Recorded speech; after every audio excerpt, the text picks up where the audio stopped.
Eu sou Camila Cruz, psicóloga, e venho trazer hoje uma mensagem sobre o nosso momento atual, do ponto de vista espiritual. A história humana, ao longo dos séculos, encontra-se pontilhada de epidemias e pandemias. A peste negra e a gripe espanhola figuram entre as mais conhecidas e letais. Mas que ensinamentos espirituais podem nos trazer esses períodos dramáticos de isolamento, de deserto e quarentena? O que nós podemos aprender com essas tais experiências limite e trágicas? Como dar-se conta que através das nuvens sombrias o sol segue o seu percurso? Então, 3 aspectos ganham grande relevância. Primeiro, somos todos frágeis e iguais. Segundo, necessitamos uns dos outros. E em terceiro, estamos todos nas mãos de Deus. Somos todos frágeis e iguais.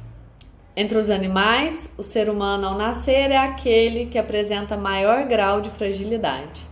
De início, demora meses para caminhar com as próprias pernas, para comunicar-se com os demais e para alimentar-se por si só. Somente por ocasião da adolescência e da juventude, começará então a adquirir uma certa autonomia em relação aos progenitores e à casa em que veio ao mundo. Para suprir semelhantes carências e lacunas, recebeu do Criador razão, inteligência e imaginação incomuns no conjunto do reino animal. Paradoxalmente, a própria fragilidade humana conduziu sua trajetória a uma série de inventos e de descobertas e a um conhecimento sem igual. Nascem então a ciência, a tecnologia, o progresso e juntamente com uma inédita capacidade de adaptação. Se os demais seres vivos nascem já prontos, completos e encontram um ambiente a eles adequado, o ser humano é chamado a superar-se a cada obstáculo, a ser sujeito de seu crescimento e construir um entorno propício ao próprio desenvolvimento. Certo. Tal capacidade tem levado, não raro, e continua levando a um poder e domínio absoluto, avassalador, sobre a natureza e a história, chegando muitas vezes à depredação, à devastação e à sujeição não apenas de outras espécies de animais, mas também de seus próprios semelhantes. É o lado negativo de um saber mal utilizado ou utilizado para interesses escusos, desfigurado em seus fins. Bom, de qualquer forma, fica a lição de que a fragilidade humana e as carências iniciais constituem um convite à humildade, ao aprendizado e a um desenvolvimento que só termina com a morte.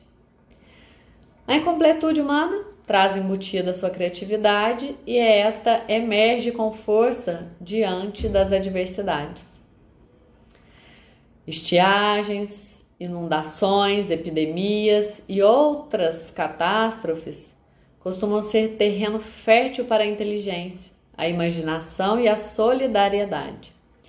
As potencialidades no ato de unificar-se, superar-se e desenvolver-se permanecem latentes na condição humana e podem decidir por alternativas inovadoras e insuspeitáveis no curso da história. Certo? Novamente aqui, forças semelhantes têm desencadeado fatores perniciosos, tais como tensões e conflitos, opressão e exploração, violência e guerra. Mas como diz a canção, sempre resta a possibilidade de levantar, sacudir a poeira e dar a volta por cima. Necessitamos uns dos outros, além da humildade, da abertura ao aprendizado e da faculdade de união. A fragilidade tende a aproximar os seres humanos. Nos momentos difíceis, experiências limite da existência, doença, separação, morte, desemprego, amor não correspondido, cada um de nós pode ajudar os demais a carregarem a sua cruz. Mas a própria cruz, ninguém a pode carregar sozinho. Até mesmo Jesus, como dizem os relatos evangélicos, teve a ajuda de Simão Cirineu para chegar com o lenho ao lugar da execução.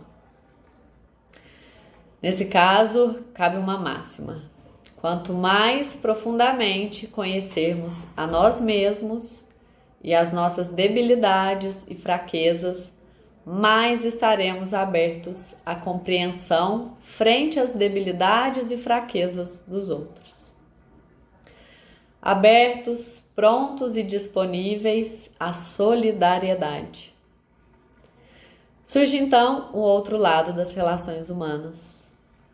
O conhecimento recíproco da fragilidade na condição humana leva por uma parte a sair de si mesmo e prontificar-se a ajudar quem tem a vida mais ameaçada.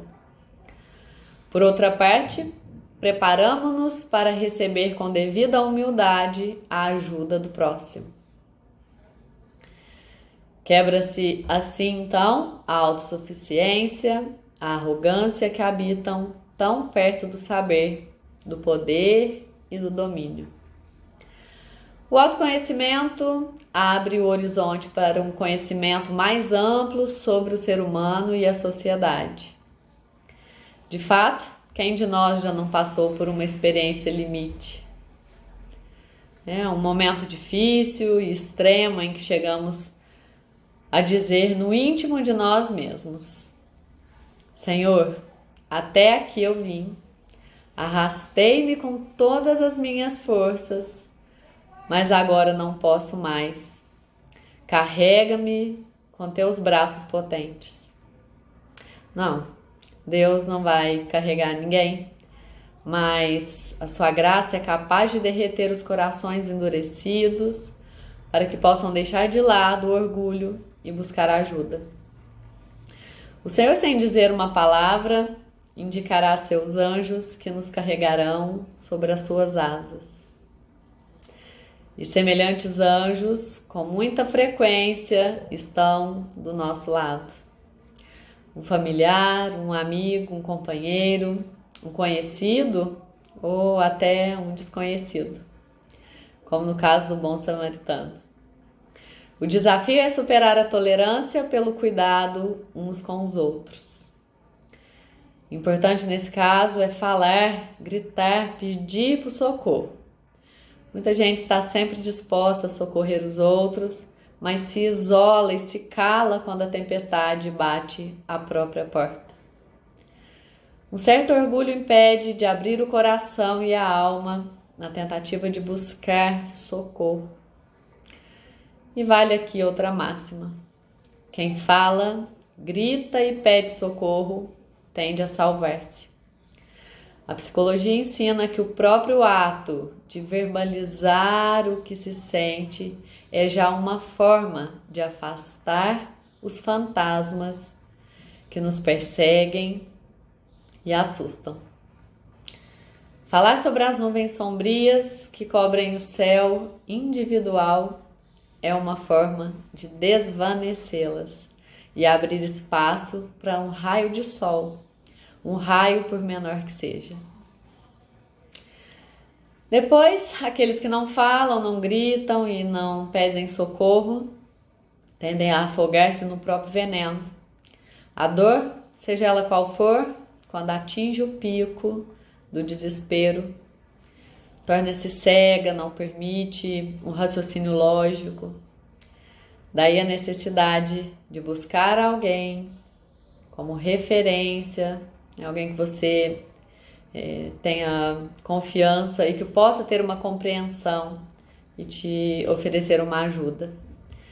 Estamos todos nas mãos de Deus, iguais na carência e na fragilidade.